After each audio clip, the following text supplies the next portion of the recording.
उधर ईरान ने अपने शक्ति प्रदर्शन को और बढ़ा दिया है।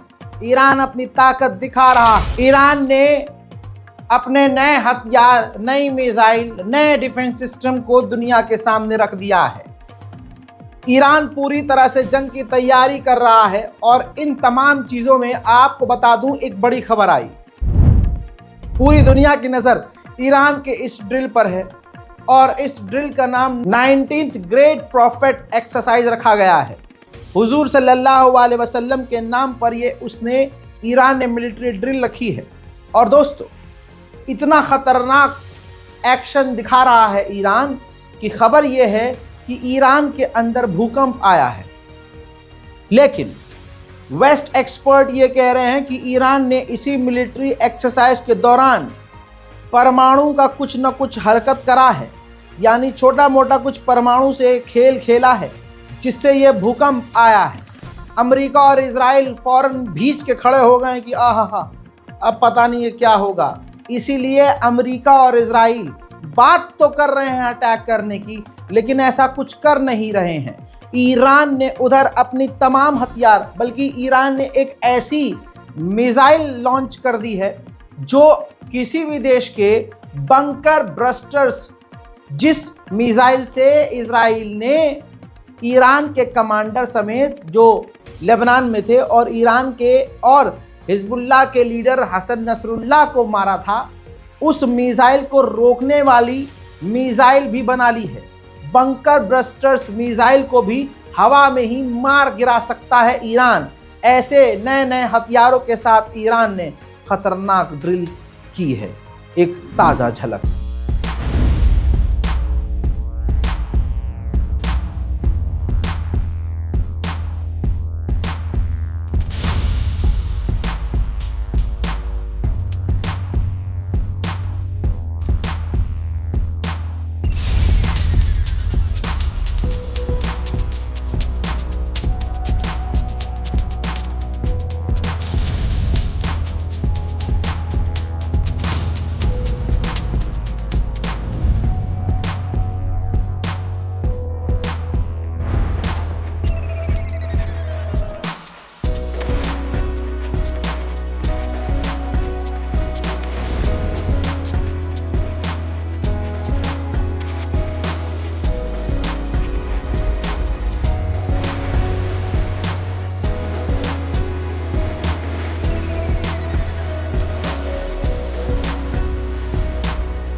हजरात, इसके बाद खबर यह भी आ गई कि अमेरिका के पास ये लास्ट चांस है कि ईरान को रोक ले, क्योंकि अब इसके बाद ईरान को कोई रोक नहीं पाएगा और वो न्यूक्लियर पावर हासिल कर लेगा। अब ईरान की ऐसी ताकत देखने के बाद तुरंत अमेरिका के अंदर हड़कंप मचा हुआ है।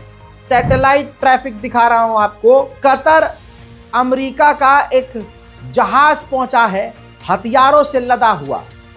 कतर के अंदर अमेरिका का एयरबेस है।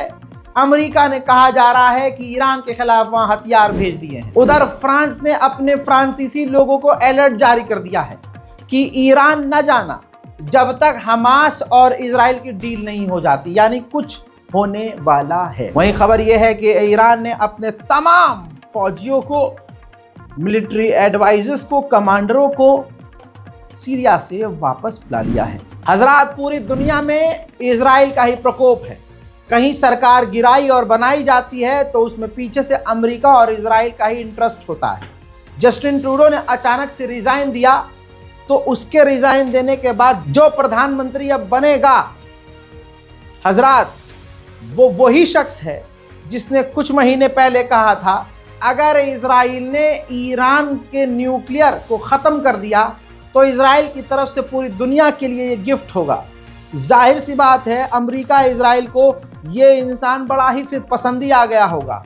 शायद इसी वजह से ट्रूडो पर प्रेशर बनवाया गया और कहा गया होगा बेटा तुम किनारे हो जाओ, अब तो हमें यही बंदा चाहिए पोस्ट पर, प्रधानमंत्री अब यही बने। हजरात उधर यूएन हमेशा, देखिए यूएन इतना बड़ा छक्का है कि फिलिस्तीन के लिए कुछ कर नहीं पा रहा है, लेकिन मुस्लिम देश हो या कोई और देश हो उसके खिलाफ तुरंत जहर उगड़ देगा। अब यूएन ने चिंता व्यक्त की है कि अपने ही लोगों को, लगभग 900 से ज़्यादा लोगों को 2024 में ईरान ने फांसी पे लटका दिया है, जिसमें महिलाएं ज़्यादा हैं। बताइए, जबकि ईरान अगर किसी को फांसी देता है तो सबूत के आधार पर देता है, और वहाँ हिंदुस्तान की तरह 20 साल केस नहीं चलता है। यहाँ तो बड़े बड़े कांड करके लोग बीजेपी में शामिल हो जाते हैं, वाइट कपड़ा पहन के नेता बन जाते हैं। ईरान में ऐसा नहीं है और सऊदी में भी ऐसा नहीं है। वहाँ क्राइम कम क्यों है? क्योंकि भाई वहाँ यही तो चलता है। पकड़े गए, गलत हो गया, तुमने कुछ कर दिया तो भाई साहब हाथ पैर, चोरी करी तो हाथ काट दिए जाएंगे, लौंडिया ताड़ी तो आँख फोड़ दी जाएगी, कोड़े मारे जाएंगे, और कुछ उल्टा सीधा इससे और एक्सट्रीम कर दिया तो लटका दिए जाओगे पब्लिकली। तो इसीलिए वहाँ भाई साहब क्राइम कम है और हमारे यहाँ ज़्यादा। लेकिन यूएन चिंता व्यक्त कर रहा है, ये बड़ा गलत कर रहा है ईरान, जो लाखों फिलिस्तीनी मार दिए उस पर यूएन कुछ नहीं उखाड़ पा रहा है। हलचल मिडिल ईस्ट में तेज हो गई है। अमेरिका के मिडिल ईस्ट के जो कमांडर हैं सेंटॉम के, वो इजराइल पहुंचे हैं और आईडीएफ के कमांडर से उन्होंने मुलाकात की है और हुथीज को कैसे रोकना है और ईरान के साथ अभी क्या करना होगा इस बारे में डिस्कशन किया है। उधर इजराइल ने एक बार फिर से थोड़ी ही देर पहले गाजा के ऊपर खतरनाक बमबारी की है। इजराइल पूरी ताकत से गाजा पर बिना रुके बमबारी कर रहा है। मेरे दोस्तों, इजराइल के टीवी चैनल पर एंकर ने साफ कहा है कि हमने गाजा का जितना नुकसान कर दिया है, गाजा को 60 साल लग जाएंगे वापस वैसा ही होने में। हजरात, उधर बताना चाहूँगा कि इजराइल ने कहा है कि जो ऑर्गेनाइजेशन हैं वो हमारे सैनिकों के ऊपर विदेश में एक्शन लेना चाहती हैं, लेकिन ये खतरनाक प्रोपेगेंडा हमारे खिलाफ है। लेकिन बड़ी बात यह है कि हमारे खिलाफ कहीं भी हमारे सैनिकों के खिलाफ वारंट जारी नहीं हुआ है। उधर इसके बाद सीरिया के नई सरकार के विदेश मंत्री यूएई पहुंचे और कहा है कि हम यूएई के साथ मिलकर काम करेंगे। उधर तुर्की ने एक बार फिर से कुर्दिश को धमकी दी है और कहा है कि सीरिया में जो कुर्द के लड़ाके हैं, अगर उन्होंने हथियार नहीं डाले तो हम बॉर्डर क्रॉस करके अंदर घुसेंगे और उन पर हमला करेंगे। उधर इजराइल ने दुनिया से कहा है कि हम तमाम इंटरनेशनल ऑर्गेनाइजेशन और दुनिया से कहना चाहते हैं कि तुर्की को रोको कि वो कुर्द पर हमला बंद कर दे।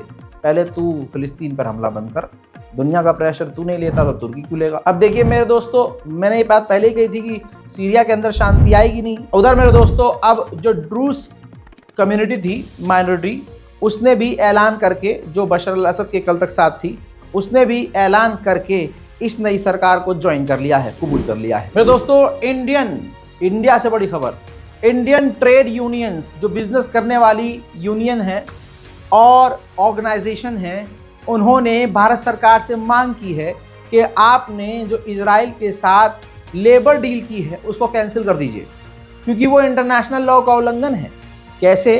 क्योंकि वहाँ अपने लोगों को बचाने के लिए इजराइल लेबर को निकाल कर उसकी जगह पर भारतीय लेबर को लेके गया है और उन लेबर को वो फिलिस्तीन के इलाकों में ले जाकर उनसे काम करवा रहा है। तो ऐसे में एक तो इंटरनेशनल लॉ का उल्लंघन कि हमसे पाप करवा रहा है, हमसे गलत काम करवा रहा है, हमारे लोगों से गलत काम करवा रहा है, और फिर उनकी ही जान बड़े खतरे में है वहाँ पर। दोस्तों, भारत सरकार वैसे इस पर कुछ करेगी नहीं। मेरे दोस्तों, इजराइल की इल्बिट कंपनी जर्मनी के लिए आर्टिलरी सिस्टम बनाएगी। देखिए, इजराइल के ही अखबार टाइम्स ऑफ इजराइल ने खुद छापा है कि इजराइल की मिलिट्री एक फिलिस्तीनी को ह्यूमन शील्ड की तरह इस्तेमाल कर रही थी, उसको आगे रख रही थी, और जहां भी उसको लगता था कि इस इलाके में हमास मौजूद है तो वो इजराइल के कपड़े उसे पहनाकर उसे भेजते थे कि जा उस इलाके में। वो जाते थे और उनको इसी तरह से वो हर जगह इस्तेमाल कर रहे थे इजराइल के सैनिक। और फिर बाद में इजराइल के सैनिक ने उस फिलिस्तीनी को, जिसको वो इस्तेमाल कर रहे थे, खुद ही गोली मारकर कत्ल कर दिया। यहूदी होलोकॉस्ट सर्वाइवर खुद कह रहे हैं कि इजराइल गाजा के अंदर जेनोसाइड कर रहा है। सुनिए। I am a Jewish Holocaust child survivor. I'm also a Holocaust researcher, and I do a lot of publications and presentations about the horrors of what happened during the Holocaust. It is precisely because of what I know what happened in the Holocaust that I am heartbroken and protest against what's happening now against the Palestinians. It is horrendous, and all I can say is that Hanukkah light, for me Hanukkah is not only the Maccabees victory above the Greeks, it's also light. And let's hope that people will see the light and stop the atrocities. मेरे दोस्तों, middle east से सबसे बड़ी खबरों में सबसे कम वक्त के लिए यही एक वीडियो आपके सामने रखनी थी। इस रिपोर्ट को शेयर कीजिए। इससे पहले कि जो अपडेट्स हैं उनको देखिए। कोशिश हमारी यही है कि आपको मेन खबर बताएं और बहुत आसान ज़बान में और जल्दी। हमारी किसी भी वीडियो से आपका टाइम वेस्ट नहीं होगा। लिहाजा आपसे गुजारिश है कि चैनल को सब्सक्राइब कीजिए, वीडियो को शेयर कीजिए और अपनी दुआओं में हमें याद रखिए। जय हिंद।